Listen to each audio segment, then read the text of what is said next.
क्षेत्रभेट या धड्याच्या पुढच्या विभागामध्ये आता आपण प्रवेश करतो. चला तर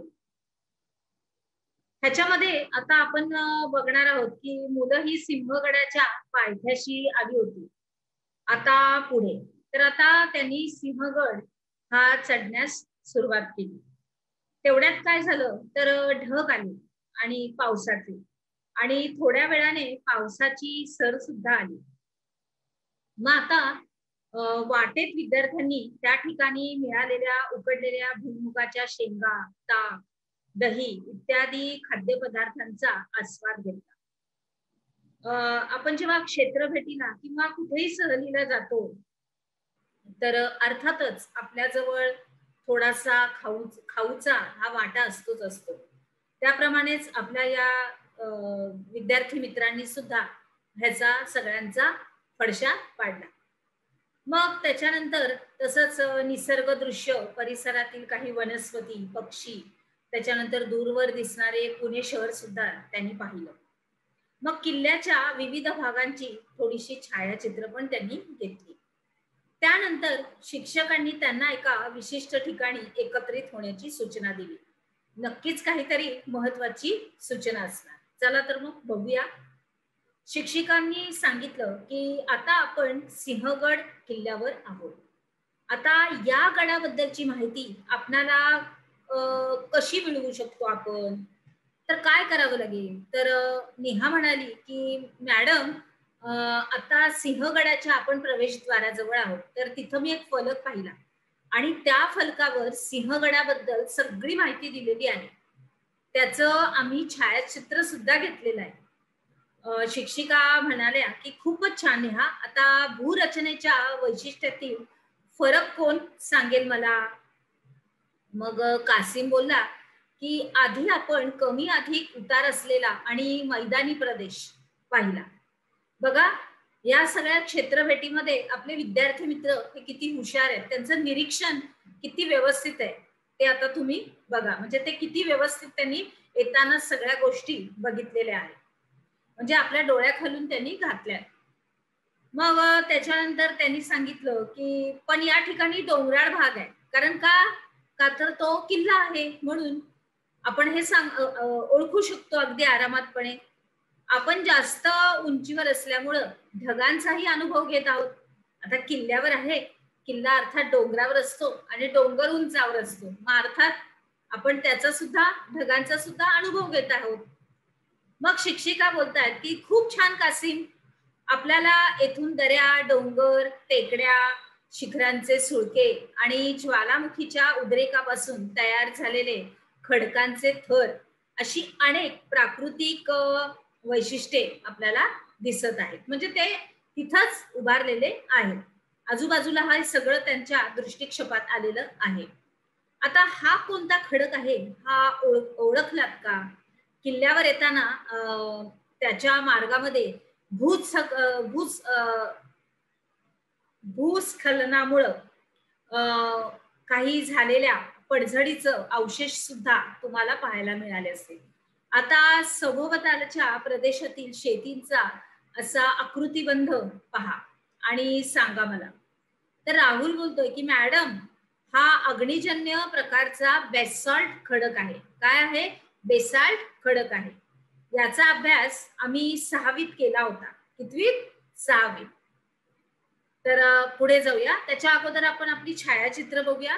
सिंहगड प्रवेशद्वार उंचावरून जर आपण बघितला तर कसा पक्ष्यांना खालील भूभाग दिसत असेल उडताना, आणि थोडस किल्ल्याचं स्वरूप. पुढे जाऊया. आता मेरी बोलते की आपण राहतो त्या प्रदेशामध्ये प्रामुख्यानं आपल्याला कडधान्यांची पिकं दिसली. सोलापूर ते पुणे ऊसाचं पीक जास्त प्रमाणात आढळलं. इथे मात्र भात शेती दिसत आहे. काय दिसत आहे. भात शेती. शिक्षकांनी उत्तर दिलं बरोबर आहे. याचं मुख्य कारण म्हणजे या प्रदेशात असणारं जास्त पर्जन्यमान. म्हणजे जिथे पाऊस जास्त तिथे भाताचं पीक जास्त. बरोबर. आता कोटासारखी रचना असलेला हा गड तुम्ही यापूर्वी कोठे पाहिला आहे का. त्या आणि या गडाच्या रचनेमध्ये कोणता फरक आहे ते ओळखा. मग वहिता बोलते की मॅडम याची तुलना नळदुर्ग किल्ल्यापाशी म्हणजे त्यांच्याशी करू शकतो. कोणत्या? नळदुर्ग किल्ल्याशी करू शकतो. परंतु नळदुर्ग किल्ला हा सिंहगडासारखा डोंगरावर नाहीये, तर तो पाहण्यासाठी आपल्याला चढण सुद्धा चढावी लागत नाहीये, थोडासा खालीच आहे तो. खूप छान शिक्षिका बोलल्या. आपण आता किल्ल्याच्या माथ्यावर आहोत, वरच्या भागात. आता हा किल्ला पर्वत माथ्यावर बांधलेला आहे, याला डोंगरी किल्ला असं म्हणतात. काय म्हणतात? डोंगरी किल्ला.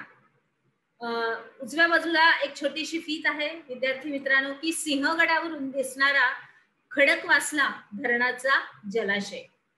महाराष्ट्राचा पठारी भाग कोणत्या प्रक्रियेतून घडला आहे आणि येथे दिसणारा खडकाचा मुख्य प्रकार हा कोणता, असा तुम्हाला एक प्रश्न या फितीमध्ये विचारला गेलेला आहे. चला पुढे जाऊया. म्हणतात बरोबर.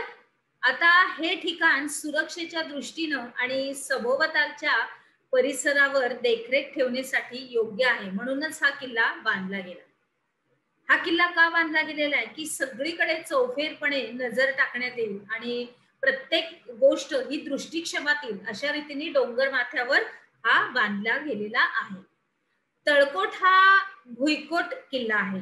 किल्ले आपल्या राज्यांचा वारसा आहे. किल्ले काय आहेत? आपल्या राज्यांचा वारसा, हे लक्षात ठेवण्यासारखं आहे. आता इकडे या, खालच्या बाजूस पहा, म्हणजे समोर जो पाण्याचा साठा दिसतोय, अर्थात ही शिक्षिका बोलतायत, पण आपण त्यांच्याबरोबर हे बोलता बोलता आपण पण त्यांच्याबरोबर त्या क्षेत्रभेटीला गेलेलो आहोत, बरोबर, आणि आपण पण त्याचा आनंद घेत आहोत. मग ते बोलतायत की पाण्याचा साठा आहे आणि तो खडकवासला धरणाचा जलाशय आहे. काय आहे ते बघा, ते समोर दिसतोय आपल्याला, आपल्या चित्रफितीमध्ये आहे. तर या धरणातील पाणी पुणे शहर आणि सभोवतालच्या भागाला पुरवले जाते. आता ही रचना पहा, याला देवटाके म्हणतात.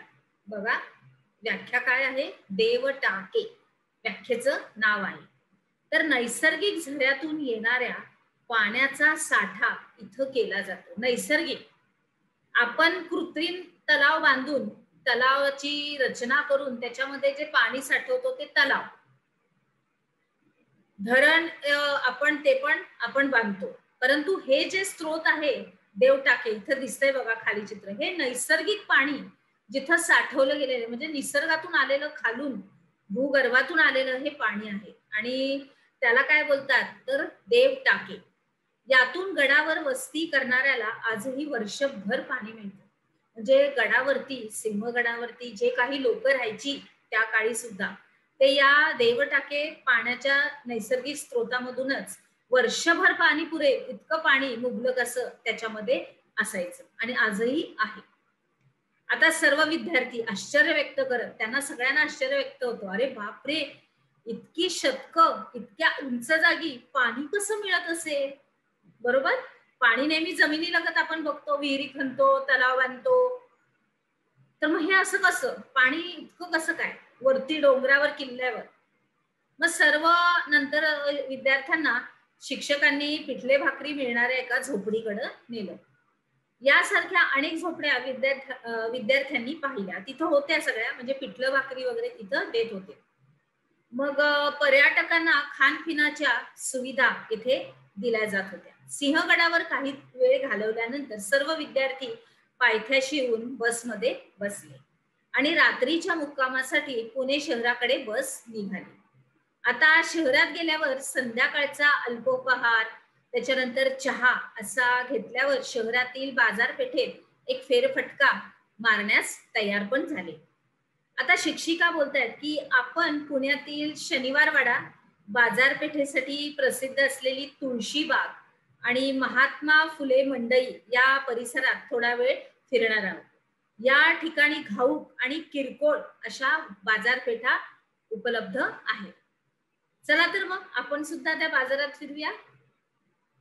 आता इथं बघतोय आपण की तेथे तुम्ही खरेदी सुद्धा काही करू शकता. हे करताना मात्र तुम्ही केलेल्या निरीक्षणाची नोंद करायला विसरू नका, हे शिक्षिका आपल्या मॅडम म्हणजेच आपल्या बाई आपल्याला वेळोवेळी सांगतायत.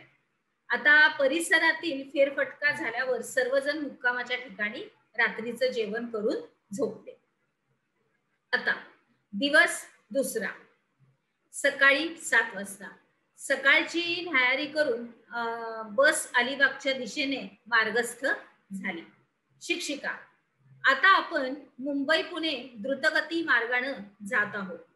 भूरचनेमध्ये काही बदल झालेला दिसतो का तुम्हाला? कारण आता त्यांचं हे जो मार्ग आहे तो वेगळ्या दिशेने चाललेले आहेत. ते आता अलिबागला चालले, पुण्यावरून ते निघाले. तर मग काही तुमच्या लक्षात येत आहे का असं आपल्याला शिक्षिका विचारतायत. आता आपण लोण्याजवळील राजमाची या ठिकाणी थांबणार आहोत. मग तुषार बोलतोय की होय मॅडम, आपण जरी सपाट रस्त्यावरून जात असलो तरी आजूबाजूला हा काय आहे, डोंगराळ प्रदेश दिसतो आहे. आजूबाजूला काय दिसतोय? डोंगराळ प्रदेश. आणि घरांची संख्या ही आता कमी होताना दिसते. आता डोंगराळ प्रदेशामध्ये जास्त लोकवस्ती अशी नसते, बरोबर? तर मग कारण तिथे शेती वगैरे पण करता येत नाही म्हणून. तर मग त्यांच्या आपल्या विद्यार्थी मित्रांच्या लक्षात आणि निरीक्षणात ही गोष्ट पटकन आली की इथं वस्ती दिसत नाहीये. आजूबाजूला जे डोंगराळ आता आहेत, डोंगराळ प्रदेश दिसतोय त्यामध्ये. लोणावळ्याच्या पुढे गेल्यावर राजमाची या ठिकाणी गाडी थांबवून शिक्षकांनी भूरचनेच्या वैशिष्ट्याबाबतची पुढील माहिती दिली. त्याच्या अगोदर आता आपण पुढे जायच्या अगोदर हे बघूया की जेवण आपल्याला दिसतंय.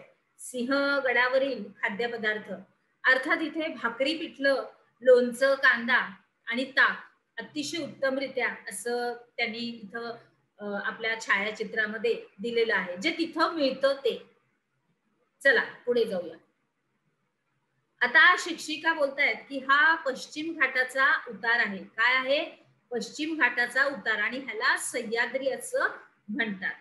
आणि या ठिकाणावरून भू उतारातील काही फरक आपण सहजपणे पाहू शकतो. म्हणजे पूर्वेकडील काही